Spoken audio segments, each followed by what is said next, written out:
welcome to Fat Squirrel Speaks. Today is Tuesday, October 3rd. I'm Amy Beth, also known as the Fat Squirrel on Ravelry and the Fat SQRRL on Instagram. Thanks for coming over, even though it's October and it's 80 degrees. But at least the overnights have been nice. We'll be thankful for that. Let's see what, and I apologize about this. I don't know if you can hear this like vibraty stereo because it's clearly like the early aughts, late 90s, early aughts. Somebody has like this super crazy bass that makes my whole house vibrate. Like I thought we were done with that. Is that like the low-rise jeans? Is it come back? I don't know, but I do not care for it. It's really messing with my granny vibes. Oh, so thanks for coming over. We're hanging out in the front room today. Husband has a project in that other room and we're just not gonna, we'll just hang out here. There's fancy tea. I'm just having water because quite frankly, as I said, 80 degrees. I'm a little parched. But you can have tea. I tried for the first time. See, usually I get the David's tea. The sweet potato one is my favorite fall tea. Last year I had a little customer service problem though, and I was just like, so I decided to try somebody else this year. So I just decided to try Plum Deluxe. Have you ever had their teas? They're quite nice for your like fancy fall options. I highly enjoyed the Autumn Vibes black tea. That was my favorite. So they don't do sweeteners in their teas, which I like a lot because sometimes... Okay, I think they just drove away.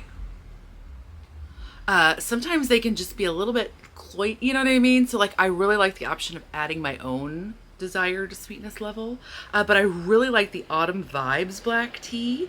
It does have a hazelnut component, so if that's like a thing that you don't care for, then be aware. I mean, obviously you'll read these things. I'm not selling them myself. I was really excited about the Halloween one. I didn't like it as much. It was fine. It was good, but it wasn't like, oh, ooh. It didn't feel like, oh my gosh, I need to have 7 ounces of this in my life. Do you know what I mean? I also really like the marshmallow decaf one. There's like a roasted marshmallow decaf, which actually has like marshmallow root in it. And then that makes me think of marshmallow and like I'm on an episode of Midsummer Murders or something. That's all I'm saying. Just saying that. But anyway, they were highly enjoyable. They're in the US. I think they're like Oregon, I want to say. And I liked those quite a bit. I didn't try like a chai or anything like that. But those were quite good. I also liked, that's the other bad thing about being in this room is it means Gus is in this room and like all of the windows to the front side of the house where things happen and he's going to be on guard. Which is not a bad thing because I'm actually sitting here in my underwear and my shirt. Thanks for not judging. If you were here, I would definitely put on pants. I'm just like, you're here, but you're not like here. So the full disclosure. So, I mean, the delivery people will be here at any second because I'm sitting in the floor without pants on directly in front of my front door window. Because that's how it goes. What were we talking about? Okay, tea. We got the tea. Anything else? No, I don't think so. Gosh, it's been so long since we've talked. I have like an amount of stuff to show you that feels a little bit overwhelming. So just... you don't have to watch it all. There's timestamps. In Shenanigans, I had the opportunity to go to the wool gathering at Young's Dairy. It's a really great show. I enjoy it so much. I hope the vendors did well. I bought spinning fiber, which I should show you, but I'll just show you as I spin it up. But one thing I did want to ask you about. Okay, there's a vendor called the Grumpy Goat Experience. They're in Ohio. And I did buy some of her fiber. She had some of her like fiber into like 1 pound bags, which is so nice, right? You don't have to buy the whole fleece because I'm definitely not allowed to do that. because maybe I'm collecting a collection, and I know that ultimately I'm probably just going to end up being like, oh, this is the year we experiment with, you know, fleece compost in the yard. Because how do you not buy them? They are amazing. They're crimpy. They smell so good. And then there's like a farmer right there who raised this sheep and has like had to organize shearing it, and that's a whole thing. They have like taken care of it. They've had to call the vet for it. They've had to worry at night if that sheep is okay. And how do you just like look at them and then not be like, yes, I will buy this fleece? I don't know how to do it. Like, I did really good this year, but I should have bought anything. But like, again, and I say this every year. I'm like, can you just put up like vendors, farmers? Can you just put up like pictures of your sheep with like a scholarship fund, like throw them a $5 kind of thing underneath of it? So like I can give all of the farmers some dollars instead of having to choose which ones that I'm going to like arbitrarily give $1 to. And then also I don't have to like bring home a fleece and then like stress about how I'm gonna deal with it. Am I the only one? Am I the only one that this would be for? Everybody else would be like, that's the weirdest thing ever. I'm saying I feel like it's a brilliant idea. I would love to contribute to your fleece farm activities in a monetary way, but maybe not bring anything home with me. Because my life is out of control. Is this an option? I'm just saying. Anyway, she also had naturally dyed. She had some of her roving that had been mill processed, and then she naturally dyed it. So I bought them that. It was like 1 ounce. I can make like a Fair Isle hat, right? Totally gonna do that. I did spend a little bit more this week though. But she had the wool bats that are like mill processed. Has anybody used those?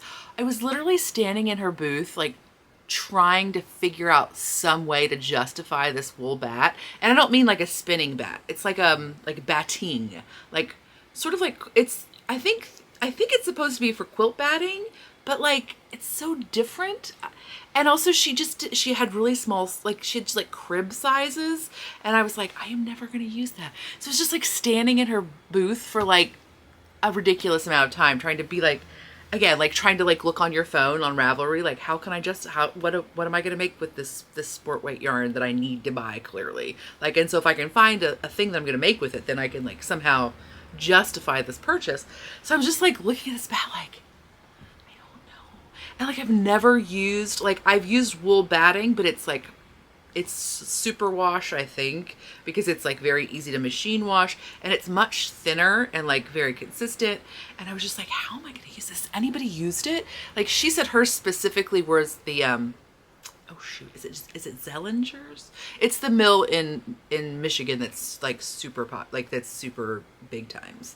I think it's Zellinger's, but I could be making that mistake with like the bread shop in Ann Arbor. I don't know. I'm not sure. Which I've never been to, but I worked for an artisan bakery. We used like a similar recipe herd that they use. Anyway, has anybody ever quilted anything with that? And then I got home and realized I could have. Annie, my older dog, loves my flannel quilt that I made for myself with wool batting and flannel. She loves it. Like if it's on the floor, she's gonna lay on it. And like, to be honest with you, I just put it on the floor so she can lay on it. And I had this realization when I got home that I was like, dude, I could have totally bought that stuff and made Annie a quilt. And I kicked myself. And then I've even been like, should I call that person and get that back? Which is equally ridiculous because like then it's gonna cost like $35 to ship it here. Anyway, has anybody used it? Do you know about it? I would love to know if any of you have used like a small mill, like quilt batting. I've used like Wool Dreams or whatever it is, and I really like that. And I don't expect this to be the same. And I know that I probably can't put it in the dryer. I probably have to wash it like I would wash a wool thing. But I still want to know. Is it like, it seemed really thick, but I was like, maybe that's just because it's like all lofty and like in this moment. Again, it would be perfect for Annie, and I'm still kicking myself. But I don't know about myself. Have you used it? What did you think? Okay. So yeah, that was the wool gathering. It was really nice. I got to see Oink Pigments, who are local to me in Indianapolis. They were there. They're so cute and so charming, and everything they have is not in my color scheme. But also good. But anyway, it's a really great show. It's in Yellow Springs, Ohio. So you get some like Yellow Springs, utopian Antioch vibes, which are really great. And then sometimes it's nice weather, sometimes it's super duper hot still. There's an orchard like literally like a mile down the, I'm saying literally, but I think it is literally a mile down the road. It's like 2 minutes away. And they have a lot of good variety. They have like some ready-made things for folks. They've got lots of fiber that's, you know, like they've got lots of indie dyers. They've got lots of fiber that's like big mill processed. They also have a lot of fiber that are like from the farmer, where you can buy their roving and yarns. They have a lot of, actually quite a few farmers who have their own yarn lines there. And some of them are naturally dyed, which is super exciting. I bought this last year from Hill and Hollow Farm, which I just like looking at it quite a lot. They are English Horn Dorset, which is great if you want to do like socks or something that's going to need a lot of like, it's going to get a lot of wear. And this is dyed with Japanese indigo and marigolds. There was, it's Hill and Hollow, and that's Hill and Hollow too, isn't it? Oh, I don't have hers. There's another farmer there who has her own yarn, which is really beautiful. And also I should show you, this is Hill and Hollow, and they're in Kentucky. They're in central Kentucky. I thought they were in Kentucky. This is dyed with black hollyhock. It's gorgeous. But as you can see, I still have some. There's another farmer there. She has her own yarn, but she also does tons of ceramics. She has like a million ceramic buttons and the cutest like animal planters and like tiny mug. So they have like a really good, they have some soap people. They have a person that does like wool embroidery supplies. It's a really nice show. I enjoy it every year. Plus there's ice cream. There's cinnamon ice cream, which is my favorite ice cream, which I can get nowhere. So yeah, ta-da! So if you come up, if you came up and said hello, thank you so much. I was there with my parents, and I'm never good at remembering to introduce them because I'm like me, and I don't know how things work in a social world. But they were there, and they had a very nice time. What else? Something else happened that I was supposed to tell you about. But now I have no idea what it would have been. What happened? Oh, that's over there too. I'm the worst. I am the worst. Oh, that didn't happen. Oh, that's a terrible thing that happened.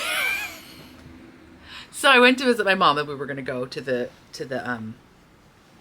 wool gathering. And so I always kind of am like, I should stop somewhere on the way and do something, like either like go to a bakery or, anyway, so I found out Keepsake's cross stitch. Dudes, if you're in Cincinnati or the area, or you're driving through, it's on the north side of Cincinnati. It's right off 275. Like it's like 4 minutes off of 275 on Route 42, which is Sharonville, I think. I'm from the east side of Cincinnati. So cute. There is a quilt store next door to it, but I didn't go there.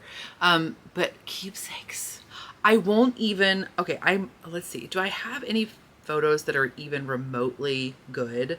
That I just took a few pictures because I was just like, I wanted to show my mom for one thing. Okay, I do take a few pictures. I'll put them in here.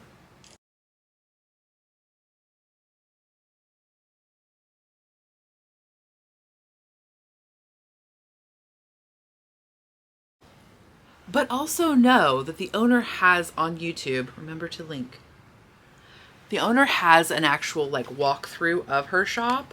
And so I'm sure that's much better than what I have. Anyway, it was super nice. And if you ever need like the like over-dyed flosses or silks, they are the way to go. They are the way to go. Because they had everything I could imagine. They had Weeks Dye Works, they had Color Works, they must have had like 5 different brands of over-dyed flosses. They had silks, and then they had DMCs too. And okay, so at first I was a little bit, it's in a house, it's like a 2-story house. And so when I first went in, I was a little bit unsure of like what to do, because all of the folks were like in the back room, like not the back room, but like you walk in, there's 2 main rooms, and then there's like and then there's the house goes back into like almost like it's not a 4 square, but almost like that. And so and there were lots of people stitching and hanging out and socializing. And so, you know, sometimes when you go into a small store, you feel a little bit overwhelmed by the shopkeeper. And I'm sure there's many reasons for that, right? Like they want to help you. They're invested in you having a good experience.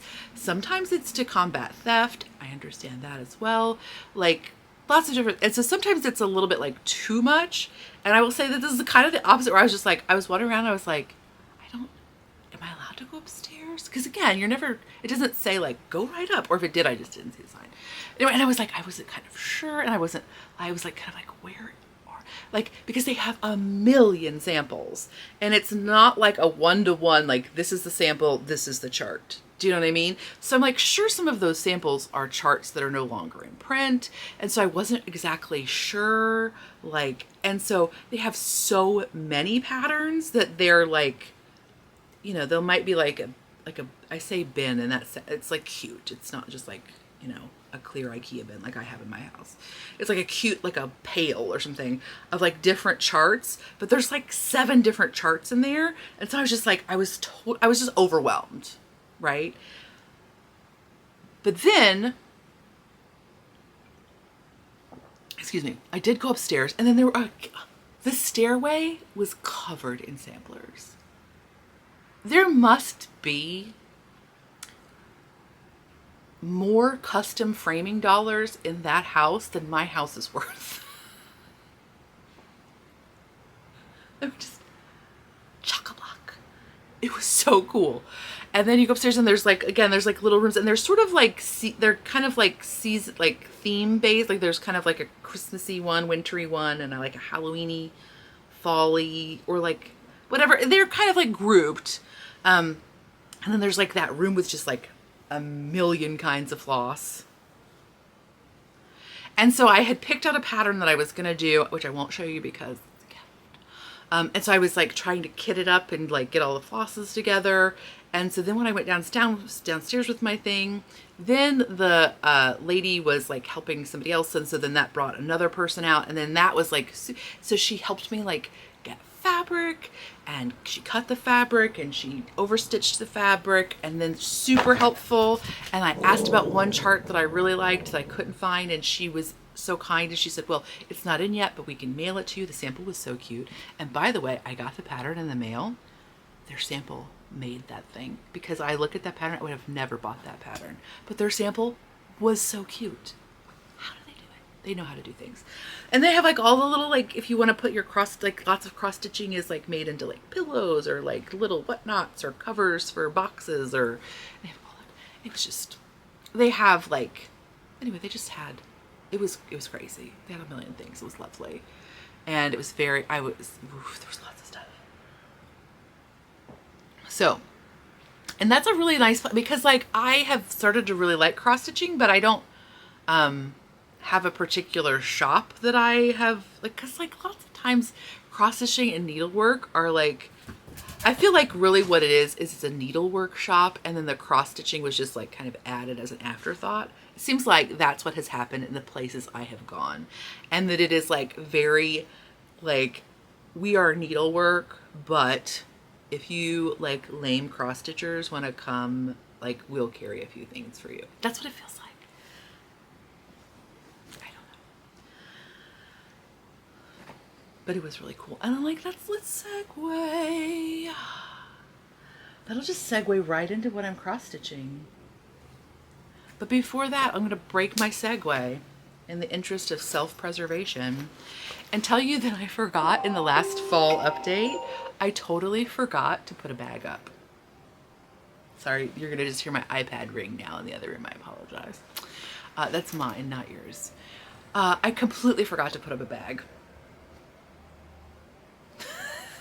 So I'm gonna put them up in the shop tonight. So it's Tuesday, and there's not a ton of them. So if they're not there anymore, it's just because they sold out. But like I put up the large wedge of this cute squirrel fabric, but forgot to put up the sweater size. So there's a few of those in the shop. And then while I was at it, I was like, oh, I had a few of these little cute lightning bugs, so I put those up too. So I'm gonna put those up tonight. I can ship. See, today's Tuesday. I can ship Thursday, and then the next ship will be like next week. So if you order over the weekend, just be aware I'm out of town this weekend. My house will be occupied. Don't come try to steal my fleeces. But I just won't be shipping. Okay, so but now I'll just like get back to my segue that I've ruined. Stitching. Okay, so I have been enjoying my cross stitching. So this I've showed you, this is my oldest whip of all of the whips in my whole life. But I stitched quite a bit on it this week, right? I don't think I had really gotten into the tail too much, maybe a little bit. I don't remember. No, I think I was, because I think I was like this leggish area. So, and there is a rest of their leg. I'm just like, I had to quadrant off the pattern because like it was too much visual information. Also, I had to blow it up on my photocopier because I couldn't see. So this whip is like over 20 years old, I think, or at least 20 years old. It is Birds of a Feather, Twoll Rooster. I bought it at the Scarlet Thistle, wherever that is, or was, for $7 a million years ago. And this is one that like I lost this chart for a hot minute, and then I went to look for it online, and it's like $200 or something because it's out of print. They're asking that for it. Nobody's buying it, but just saying. So it is out of print. I apologize. But I did work on that. And this is just like black DMC. And like, I have no idea what this linen is. I'm pretty sure it's like Zweigert or whatever that you just buy at like your craft store. In fact, I know that's what it is. I mean, I don't know that it's Zweigert, but I know it's just something you buy at your craft store. But look, it's getting somewhere. Right? The other nice thing about photocopying it is that like you can use a highlighter and cross off what you've done. And I definitely did that in the olden days, like 20 years ago, on there with just like a pin. I didn't know it was gonna be valuable one day. So yeah, I'm doing 2 over 2. So 2, and I think this is a 36 count, if I'm not mistaken. It could be a 32 count. I think I used what it was called for in terms of the count. Oh, it is, maybe it is 32 count. Okay, it's probably 32 count. So I'm using 2 over 2, 32 count linen. I'm very pleased with it. I'm using a 28 needle, which is what you're supposed to use with like 36 count and like 1 strand of floss. But I was using a, what are they, 28? I was using a 24 tapestry needle, and it was really a pain. I mean, it was easy to thread, but like if this is so much nicer with this skinnier little needle. It still threads fine with 2 strands of DMC. But it like is so much smoother when you're stitching. So like if you're cross stitching and you think you don't like it could be the needle. I had no idea needles would be that different. But I bought these is it Peacemakers? Is that the brand? I bought these Peacemakers needles at, Keepsakes in Cincinnati. And I really like them. And I got a couple sizes to experiment with. I'm so glad I did, because it does make a huge difference. And so the reason I went there is that I had this chart already. This is from the Work Basket. It's the Quaker Crow. Sorry, I just need to make sure there's not like a fire. This is called the Quaker Crow. And somebody said that it might be out of print, but I didn't get it. I just got it like a couple years ago. It is from 2016 though, so I don't know. And so I am using the called fors, which are number 35 straw linen, Weeks Dye Works, and the Belle Soie silks in charcoal. But I kind of did something silly. You're supposed to only use one strand of silk, but I used two. I don't know why. I mean, I do know why, because lots of times when you use the one, it looks snaky. But after I had like stitched a whole bunch of this little fellow, okay, by the way, how cute is he? I mean, so the reason I use two strands is A, sometimes when you use one strand, it looks snaky. But B, I was afraid because like lots before, when I have stitched with one strand of just like cotton floss, it felt like I got really frayed out. And that's what they say about the silks, is that they're really, that they can fray if you're not, I don't know, it probably depends on the brand too. But anyway, so that was one of the things I was afraid of, is I was afraid that it would just feel like, you know, like I was stitching with like spider webs or whatever. Comes to find out, I could have totally used just one strand, because like after I gotten the whole head done, I did this like little, like, I wonder what one strand would look like. And it's totally got full coverage, because I think that the silks are a little bit girthier, or at least this one is, this Belle Soie is a little bit girthier than like a single strand of silk, is a little bit bigger diameter than a single strand of like a DMC or an overdyed. And so I do like the way it looks, but it is a little, when you're stitching it, especially where it's really solid, it feels a little tight. And also it kind of like smushes the linen strands, right? Like it actually pushes them kind of in a way that makes them a little bit like, especially the really, you know, every once in a while you get like a really skinny strand. And so it kind of makes it harder to see what you're doing, I think. That is all to say, if I were going to do it again, I would just use one strand. So I wanted to get this silk while I was there too. I'm very pleased with it. Right? And I was kind of hesitant to try the silks, because I'm like, I'm not sure if I really want to do that. And like overdyes in general, like I learned to cross stitch like with just like DMCs, because I know there were overdyes back then, but like I don't even know where you would have gotten them. And so like I stitch in like long rows and then go back up the row. So you like start your thread and you end your thread, like you start your row and you end your row at the same point. So like logically for me, it's like easier to think about how to stitch. Whereas with the overdyes, if you want to get like the most like modeled effect, like if you want to get the biggest bang for your buck for buying the overdyes, you do like one stitch at a time. So you like complete a whole stitch and then you go to the next stitch. So if you're doing a row of stitches, you begin and end in different like at different sides.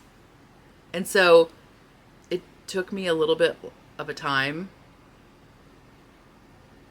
like at least half of that, to realize I could flip my stitching upside down and then like typewriter back the row without having to like return carriage. That was not a good analogy.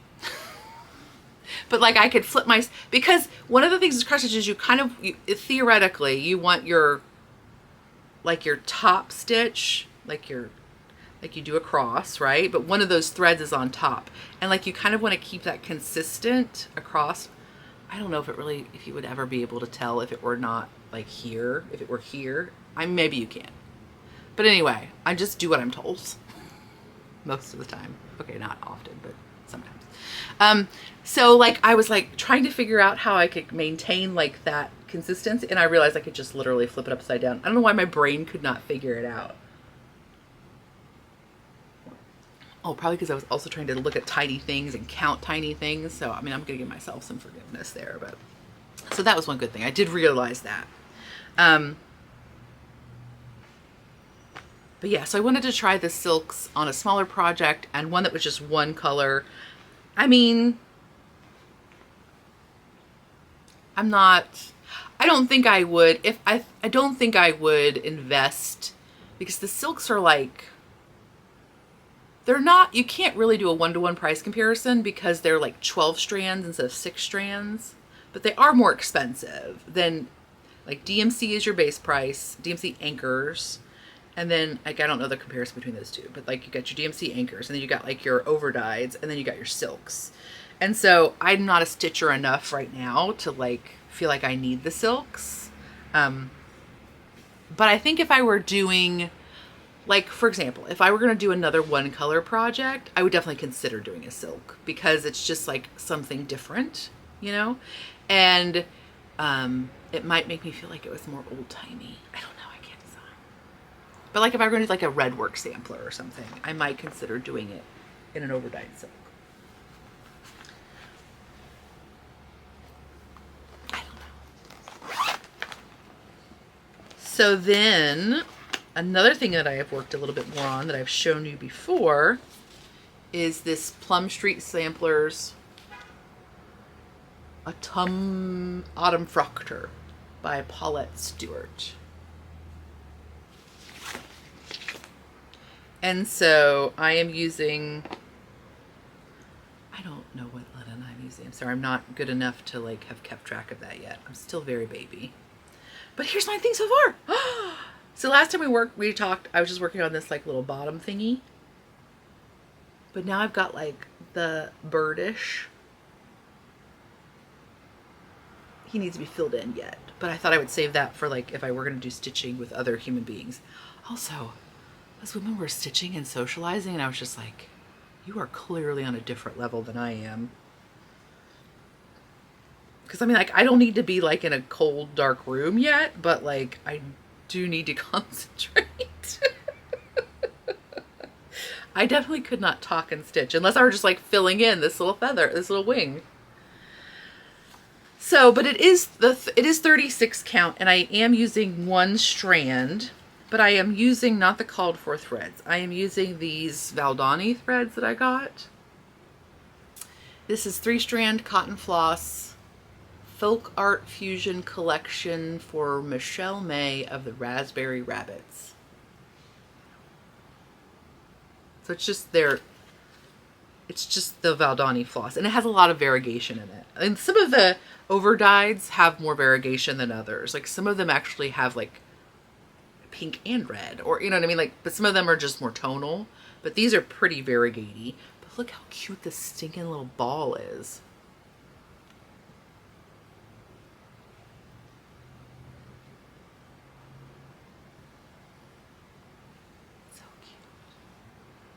I've never seen though where you can buy them like individually.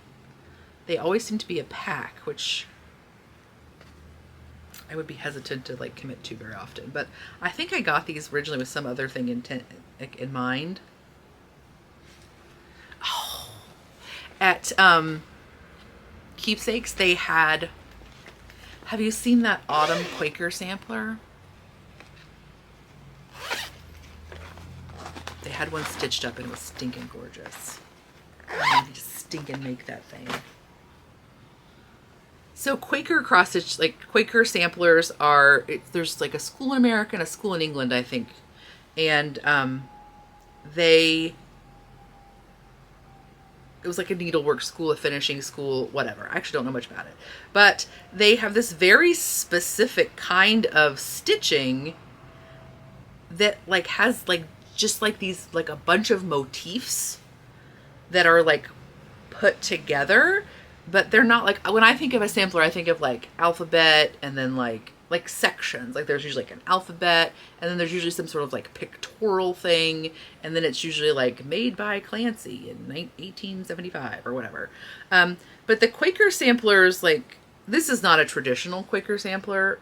This is the autumn one that I want to make, because theirs is gorgeous. And also this has only got a 28 count, which would be so nice. 28 count linen, right? And it's over 2. It's not over 1. So pretty. Gus is just licking my toes like a total weirdo. Anyway, Annie's snoring, Gus licking my toe, whatever, it's crazy here. But the Quaker samplers are very interesting, and I definitely want to make one of them because they can be like, I want to make one, but some of them are kind of like disturbingly asymmetrical to my brain. And so I have a little bit, like, I really like them, but then I'm just like, I don't know what it's about me that has trouble with their asymmetry. I don't think this, well, it says it's 1806, but sometimes that's a lie. But like, this is what I mean when I say that they're asymmetrical. So sometimes my brain is a little bit like, ka, ka, ka, ka. But there is one that's based on a sampler that was in Beatrix Potter's collection, and I kind of want to make that one, even though Beatrix Potter didn't actually stitch it. I still kind of want to make it, because hello. And it looks like this. Oh, it's really quite pretty. Ooh. Ah, that's not what I wanted. Again, though, very asymmetrical. But would be like a reason to use some red silk, maybe. I don't know. But anyway, I might want to. So I think it could be fun though to make, because it would kind of feel like you like had a sense of completion after you completed each little doodad, which would be cool. I also do really like cross stitches with just one color or like a limited palette. It's much less stressful to me. Okay, so that's all of my stitching. Oh my gosh, it was so much, right? But then let's talk about knitting. Oh, let's talk about sewing, because that's kind of stitchy. Okay, I'm going to put a video in of my recently completed things. It's going to be a sweater vest that I completed. It's going to be this shirt that I completed. And it's going to be a pair of trousers that I completed. So it's going to be here.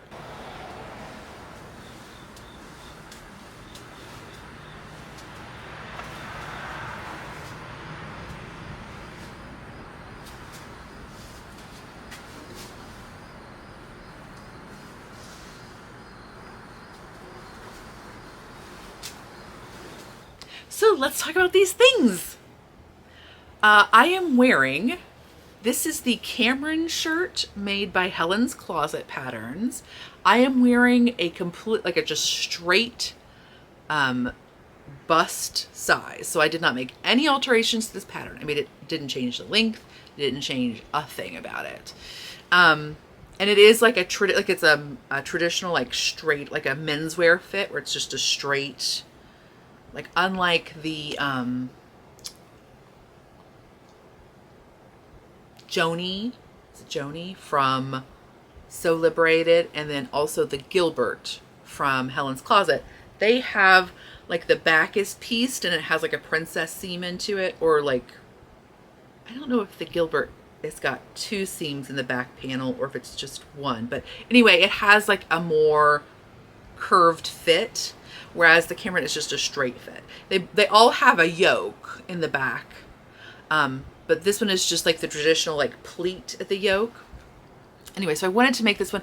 They also have a camp collar. Is that what it's called? Like a camp shirt collar. Whereas this is like the, like you can put a tie on it kind of collar. And so I really like this collar. It's a little bit, I just like, anyway, I like this collar a lot. I did not like making it. It was a bit fussy because it's like 4 pieces just for the collar. I'm telling you, button-up shirts, man, they're worth like $1 billion. They take 100 years to make. I think this literally took me like almost 3 days. I did not sew like 8 hours a day on it, but still, it was intense. My favorite thing about this whole shirt is that the button placket has this little, I don't know what it's called, but there's this like little pleat here, which makes me feel like it's so fancy. Like it's a real shirt that you bought at a store. Just such a dumb thing, but whatever. It still feels like that. So this was just like a wearable muslin / experiment to see how it fit and what I needed to do in the future. And this is a quilter's cotton, which I am saying, I know that all of the garment people are like, don't use quilter's cotton. I get it. But also, for this, I think it's great. This is like a Kim Deal fabric, I think, that I got at a local quilt store. And right out of the dryer, it doesn't need ironing. Hello? Also, it really fits into like my Vera Stanhope like color dream this year. Oh, by the way, I don't think this is when I showed you this video, I don't necessarily think this is an outfit I would put together. I don't hate it, but I probably would not put it together. But I just wanted to show you everything in one fell swoop because I was lazy. And also there were people outside. I didn't want to constantly be going in and out in different outfits and taking pictures on my porch.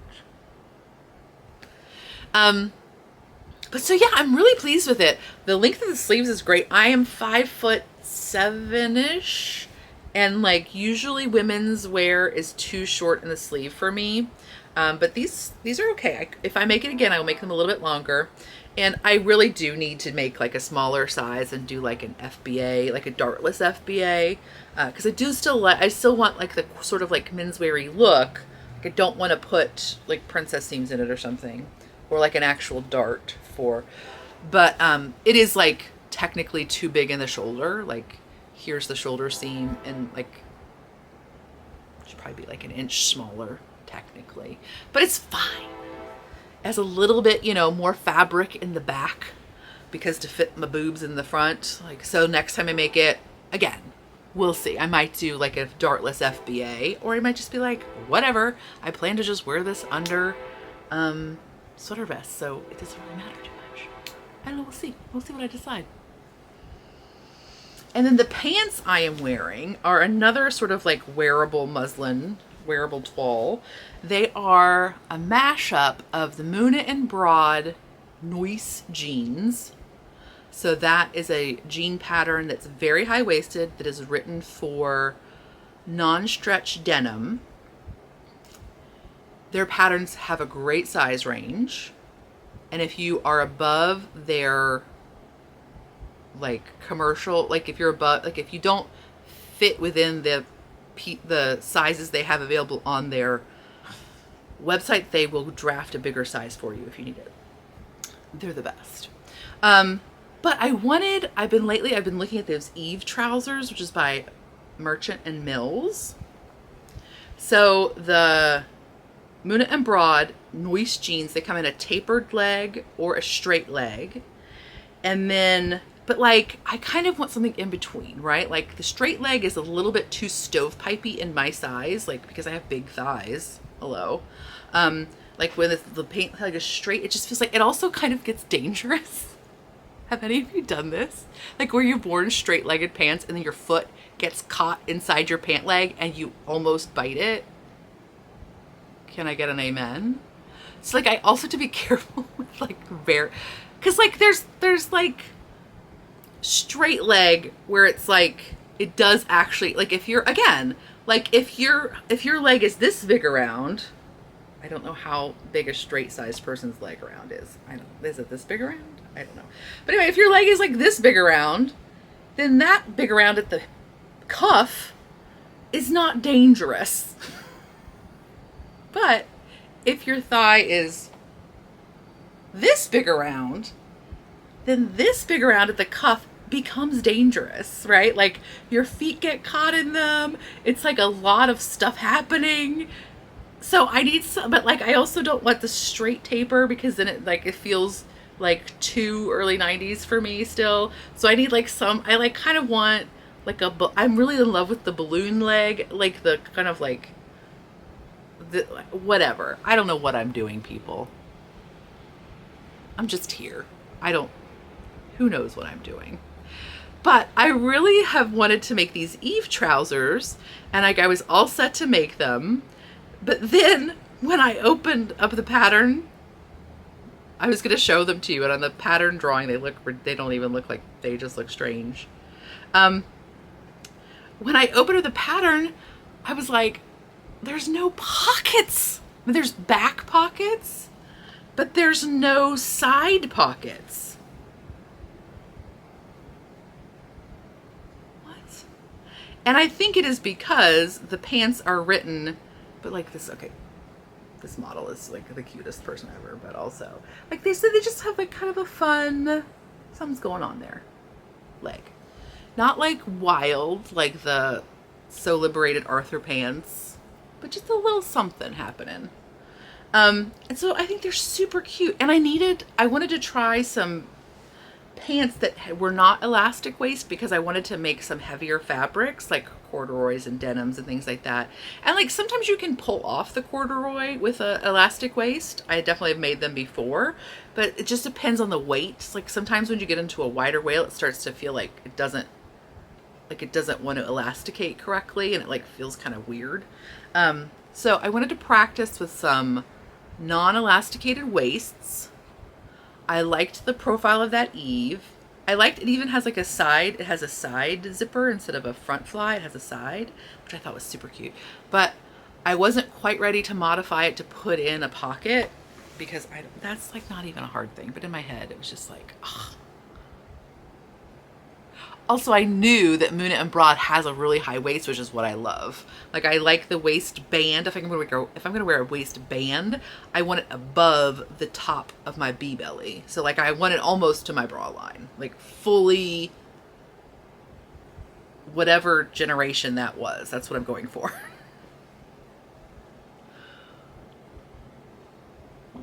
Because that's how they stay up.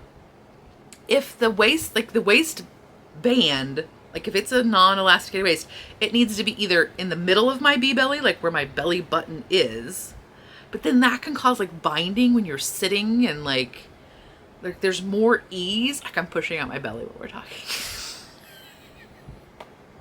When you sit down, the belly that is underneath of your bra line does not really push out more necessarily than it did when you were standing.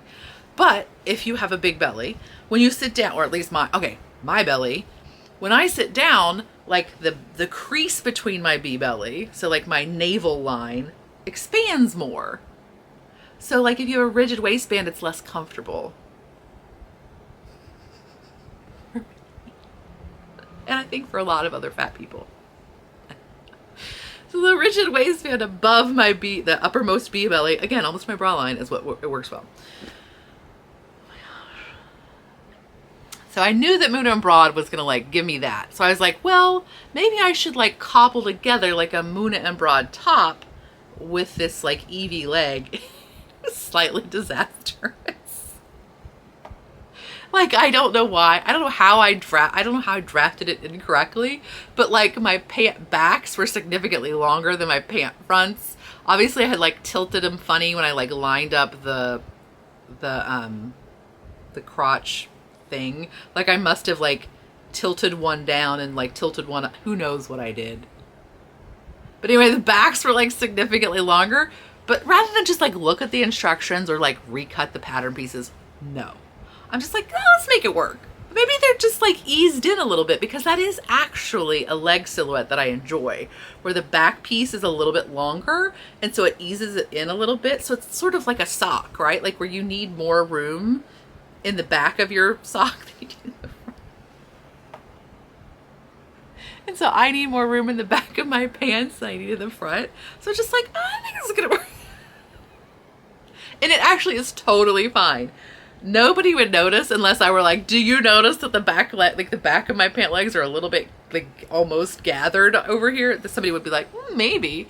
But nobody's gonna be like, they're just gonna be like, whoa, that's a big lady with some big red corduroy pants. They're not gonna be like, huh, that's interesting design. No, that's not what's gonna read as, so it's fine. But if I do it again, I'll make it better. Also, I definitely need to like adjust the yoke if I'm gonna do these pants again. I probably need to add more like depth to the back, because it's totally comfortable though, so I don't know that I really care. If I were gonna like tuck in a shirt, which I'm never gonna do, then I would need to make sure that that back of that pant was not like sitting so low. But the way I wear them now, it doesn't really matter. But if I were gonna do it for realsies, like if I needed to like, I know. Okay, what I'm saying is, I know that theoretically the back of my pants need to be higher. I don't really care too much. I guess that's what I'm actually trying to say. Like, in case you're like being like, those don't fit her right. I know. It's fine. So I think if I'm going to make them again though, I would, like, there's much less information on how to adjust pants with yokes in them than there is about just like adjusting other things. Or at least I wasn't like using the right Boolean search term or something, because I did not get a lot of good resources about how to adjust a yoke. So what I did was I just made it as it was written, and then I just realized like, oh, okay, I need to take this yoke in by about X amount. And I think I really can just do the yoke. I just need to make the yoke a little bit smaller. And so I need to make a smaller size waistband, and then just like, probably what I need to do is use a waistband that's like 2 sizes smaller, use the yoke that's 2 sizes smaller, and then cut the yoke, like put an empty wedge in the yoke to make it fit the 2 sizes bigger pant. I think that's what I need to do. And then if I were doing it for like a wedding, there's no reason I would need to really worry if the back was even. But if I were going to, then I would also need to add some depth in my, either in my yoke or in my butt, one or the other. I don't know. But for now, what I did is I just put, like, I just like cut a little, I just made a little dart in there. And so it's fine. You can see it if you're looking. But again, as I mentioned, big red corduroy pants. Nobody's like highlighting into fine details. They're fine. I just want them to stay up, because that's the thing, is if your pant, like I forever used to not understand like how my pants would never stay up, and I was like so frustrated with them. And for the longest time I'd only wear knit pants because it was like, or pants with stretch in them, because my pants would just never stay up. And so like Lane Bryant was notorious about making really, like, their rises were higher for a really long time. Like this is probably in the 90s, before there were low rise pants. Their rises were higher, again, I think to be more comfortable, but to get a size that fit me in the leg, my waist was always like, had a huge gap in it, and then they just don't stay up. Like they will not stay up. Even if they sort of feel like they're fitting, they just don't stay up. That's even true though with knit pants. Like I always with my leggings, I take the back waist in a whole bunch, because even if it's stretchy, and even if when I'm like just like standing, it seems like it fits, like it's not like there's gaping or anything, it still falls down all the time. And all I have to do is like put in like 2 1-inch darts in the back, and then suddenly they stay up miraculously. Can't believe I lived 40 years of my life with pants that fell, with pants were constantly falling down, and all I needed to do was do that little thing. So that takes us into knitting. Okay. Because again, we're still going back to that original video of me. I finished my vest! Right? What's this thing called? Oh my goodness. This world, I tell ya. Nope, not there. Not there. Sorry. Oh, I can't even hum something because YouTube will like think I'm trying to sell you something. We're currently listening to the Ken Burns, or watching. I'm mostly listening because quite frankly I'm cross-stitching and I can't look at something, which is another nice thing about cross-stitching. It's a great way to use your audiobook time, because I can't really look at something. Inlet vest. So this is the inlet vest, which is by Carrie Bostic Hodge, and this is knit with, okay, so my ends are woven in, but I didn't trim them yet. Brooklyn tweed, the worsted one, shelter, loft, whatever, I think it's whatever, which one it is. And this is the pollen colorway, and I bought this at SSK.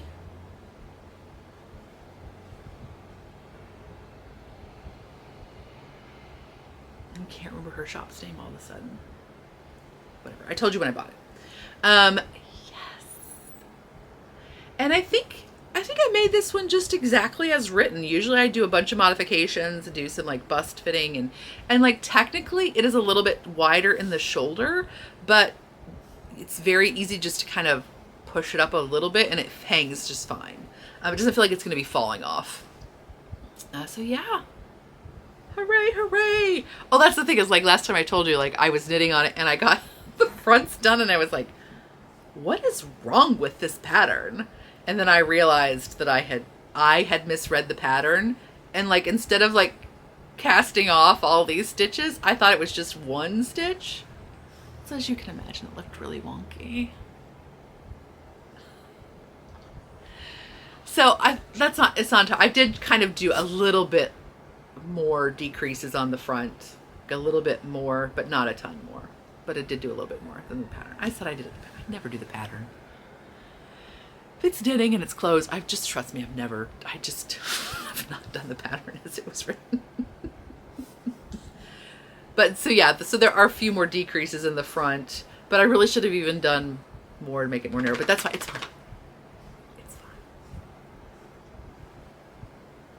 Like, I am a firm believer, like when you start to make your own clothes, you can make everything like perfectly fitted, right? Like, but I'm a firm believer in like that there is a middle ground that's also completely great for me.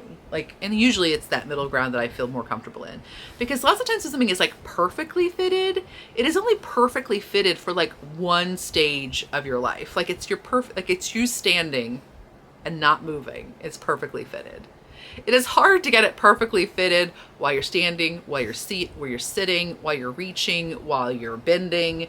Like, that's like, with knits, it's not as much of a trouble, but you know what I mean? Like I have made things that are what I would say almost perfectly fitted, and I don't wear them as often because I feel a little bit, oh, I'm sorry, Annie. I feel a little bit more like conspicuous in them, or they feel like more formal because they are more fitted. I feel like they're like, I need to wear them to something like fancier than my everyday life. I know, right? What's fancier than my everyday life? Not much. Remember, I'm not wearing pants. Okay. So that is a finished object. I'm very excited about it. Again, Vera Stanhope colorway schemes of the year. If you don't know what Vera Stanhope is, I apologize. Vera is a character of Anne Cleves, who also did the Shetland series. And like, while I do love the Vera Stanhope in the books because her hands are as big as shovels or something like that, like she had, but I still also like the is it BBC production of Vera Stanhope, the image of Vera Stanhope, because she wears like lots of like tiny print flower dresses, and then like this rumply like bucket hat, and like this chartreuse scarf, and like everything is like, looks like it might be like a waxed olive overcoat.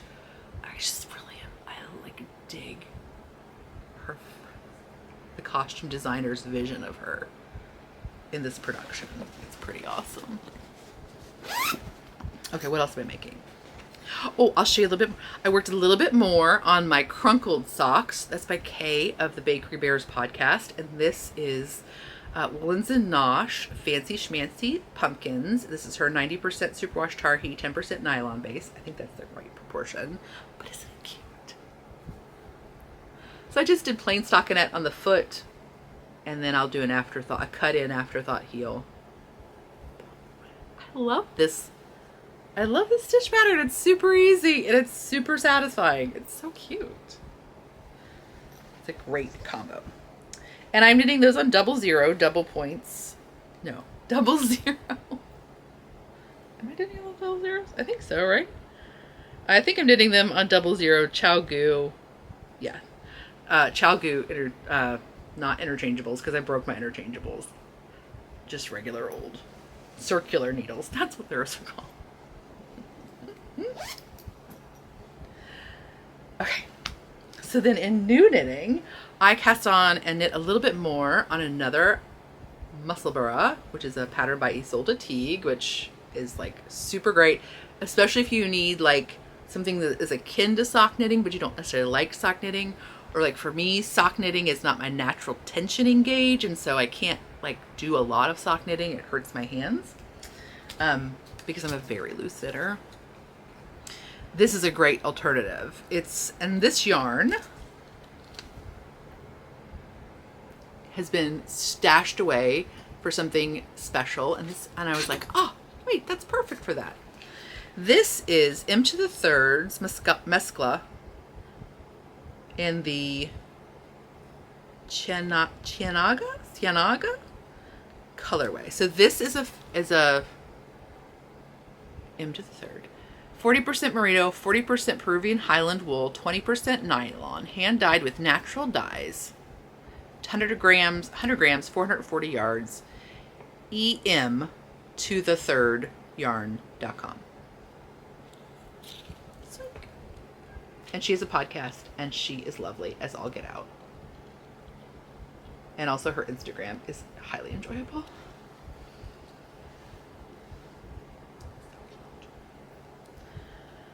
And I'm knitting that on size 0 Chalgu 16-inch. You can do it. You can use double points. You can use magic loop. You do whatever. I do really like to. I know it's kind of silly to, not silly. It's a thing to invest in a set of 16-inch needles for hats, but boy, I really like knitting hats on 16-inch needles. I'm not a huge 16-inch needle fan in general. I can't get into the 9-inch circs, but for hats, I really do enjoy them. It's just like, again, there's less stopping places. Like when I do magic loop, I can stop every time I get to the end of like half of the row. Whereas with the 16 inches, it's like more like just keep going. And then the last thing I am knitting, I am very excited and unsure of at the same time.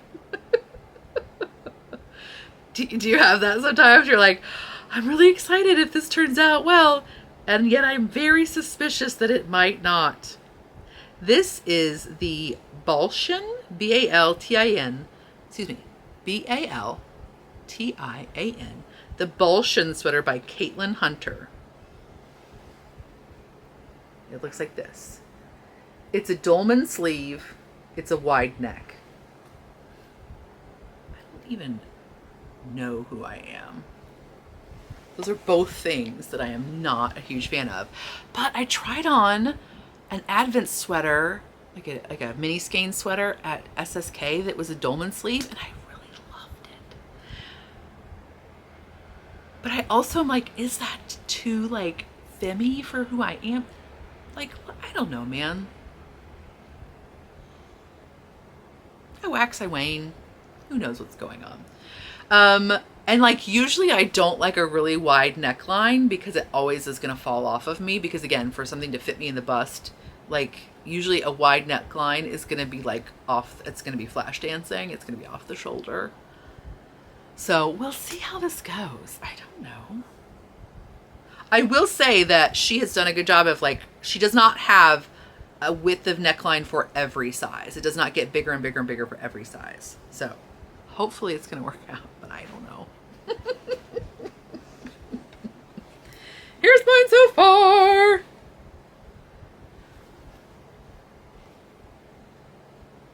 What?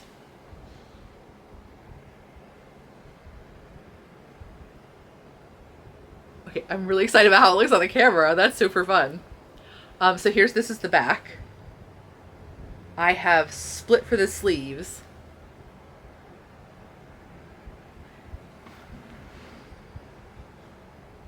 I don't know, I am excited about it. I'm just not sure it's gonna work. So I am using Harrisville Designs Flywheel. And this is a sport weight yarn. This colorway is called Driftwood. Whew, thank you.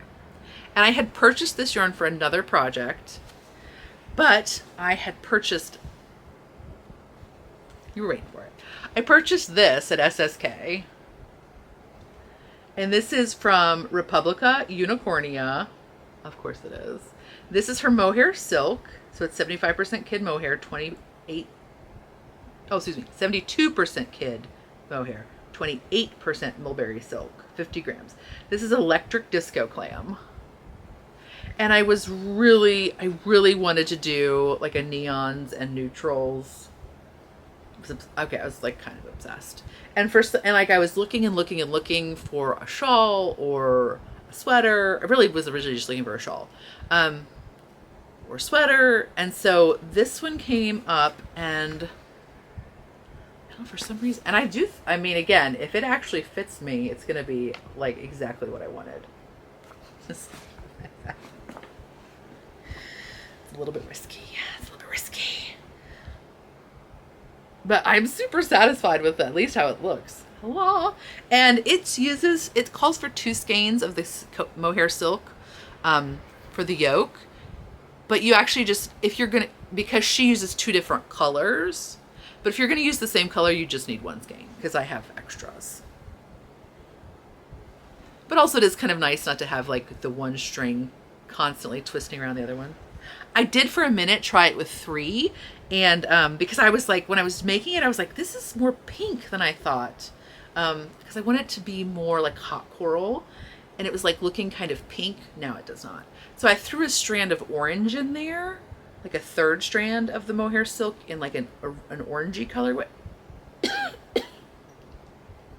And while I really liked, I did like the way 3 strands looked in the pattern, but it did make it look less, it was definitely less neon. So I'm glad I went back and took out that orange.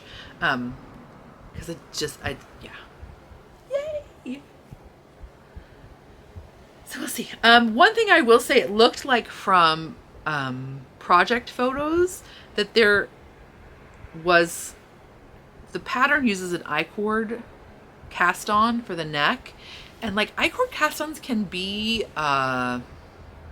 finicky, I guess. So one thing I did differently, which I'm hoping will help me out, is I used, I'm going to say it's Stephen West, but I'm sure somebody else used it before him, but like that's the first place I saw it, was when he does an I-cord cast on, he doesn't do the traditional I-cord cast on. He actually makes the whole I-cord and then picks up the stitches from the I-cord, which originally you're like, that sounds tedious, but it is a much more consistent look. Effect, maybe that's the right word. It's much more consistent effect, because lots of times when you're doing your own I-cord cast on, like a traditional one, where you're like adding a loop of your cast on with each I-cord row, that cast on loop can be really loose. And so I do really like doing the I-cord and then picking up from it, even though it's a little bit more tedious.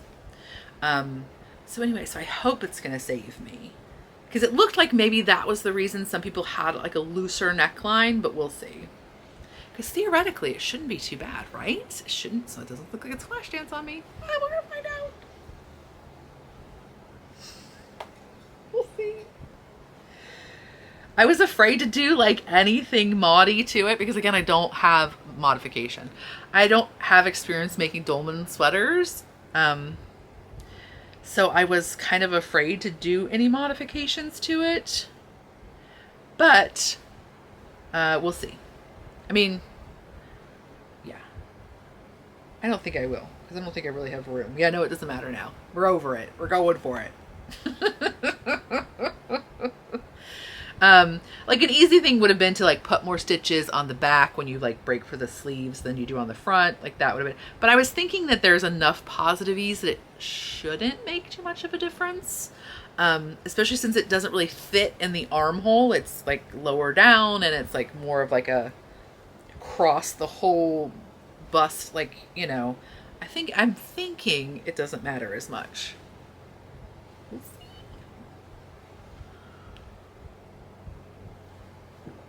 Ooh, thank you. I'm just gonna hold up again because, like, hi.